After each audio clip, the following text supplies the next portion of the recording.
The battle is over. The screaming has stopped. The horns are silent.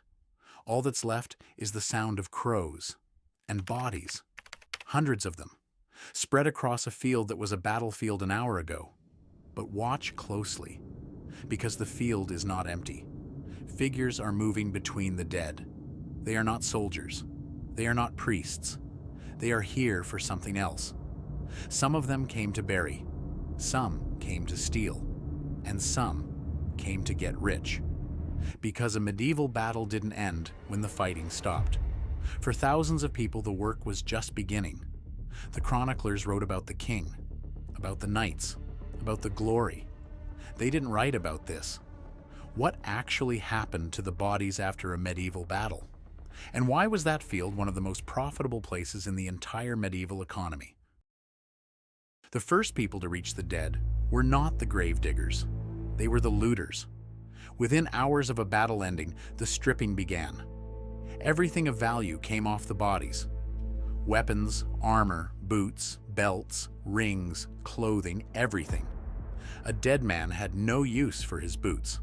A living man could sell them. This wasn't considered cruel. It was considered normal. The winning soldiers did it, often upgrading their own gear straight off the fallen. The local peasants did it too. They came from nearby villages the moment the fighting moved on. There's a famous image of this. The Bayeux Tapestry, which records the Battle of Hastings in 1066, actually shows figures at the bottom edge stripping the dead of their armor. It was such a normal part of war that they stitched it right into the official record.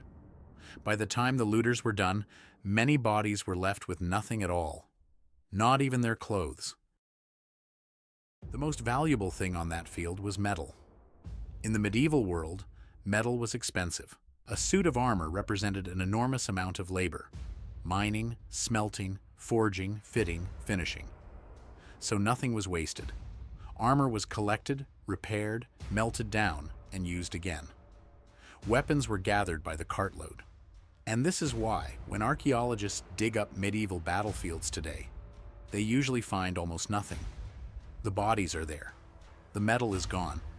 Every scrap of it was carried away centuries ago. There is one famous exception: the Battle of Visby, fought on the island of Gotland in 1361. Here, something strange happened. Hundreds of men were buried still wearing their armor. Their chainmail, their gauntlets, still on their bodies. Why? Two theories.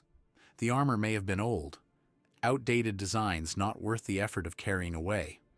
Or it was summer, and the bodies had swollen in the heat so badly that stripping them was impossible. Either way, Visby is one of the only reasons we know what that armor actually looked like. Everywhere else, they took all of it. Not every body was equal. If you were a common soldier, you disappeared into an unmarked pit with everyone else. But if you were a knight, a noble, a lord, your body was worth money.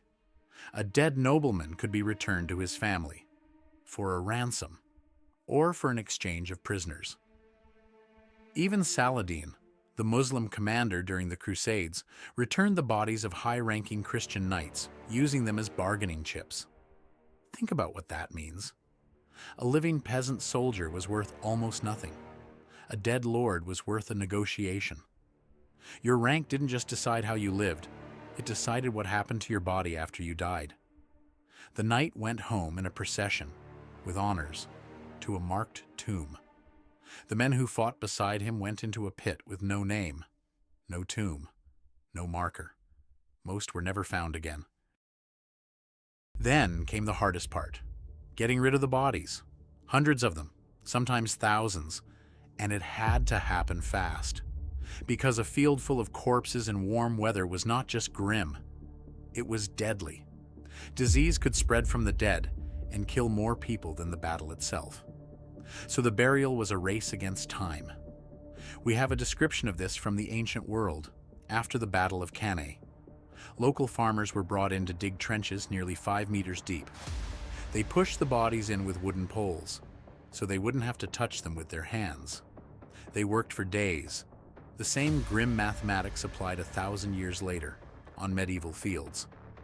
At the Battle of Towton in 1461, the bloodiest battle of the Wars of the Roses, as many as 28,000 men may have died in a single day.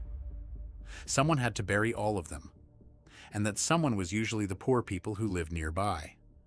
For them, it was horrible work. It was also paid work. By the way, if you're finding this interesting, most people watching right now aren't subscribed. Takes 1 second, helps a lot. Now back to it. Now put all of this together. You're a peasant. You live in a poor village. You farm a small plot, and you have almost nothing. And then, one day, 2 armies fight a battle right next to your home. By the next morning, that field is covered in the single greatest concentration of wealth you will ever see. Metal, weapons, armor, clothing, boots, coins, rings, and there is paid work, burying the dead. In a single day, a peasant could collect more than a year of farming would ever give him. The battlefield was one of the most profitable places in the entire medieval economy. It just wasn't the kind of profit anyone wrote poems about. The chroniclers recorded the victory. They didn't record the man carrying a dead knight's armor back to his village to sell for more money than he'd ever held in his life. But that man was the real economy of war. And if you think the medieval version was dark, it got worse. Centuries later, in better documented wars, the business of the dead became an industry. After the Battle of Waterloo in 1815, scavengers moved across the field and pulled the teeth from the mouths of dead soldiers. Those teeth were shipped to England and turned into dentures. For years, they were sold as a product known as Waterloo teeth. And later still, the bones of the fallen from Europe's battlefields were collected and ground down for other uses. The medieval peasant stripping a body for its boots was just the beginning. The dead, it turned out, were always worth something to someone. History remembers the battles, the names of the kings, the banners, the victories. But the real story of a battlefield is what happened after. Thousands of nameless people, looters, gravediggers, peasants, dealers, for whom someone else's death was work and opportunity. A battle didn't just produce bodies, it produced an economy. And almost nothing of it survives, because everything valuable was carried away. That's why the archaeologists dig up empty fields. The bodies stayed. Everything else went home in someone's cart. History remembered the men who won the battle. It forgot the ones who cleaned it up and got rich doing it. Here's a question. If you'd lived in that village, would you have gone out to that field or left it alone? Tell me below. And if you want more stories like this, subscribe to HistoryBilled.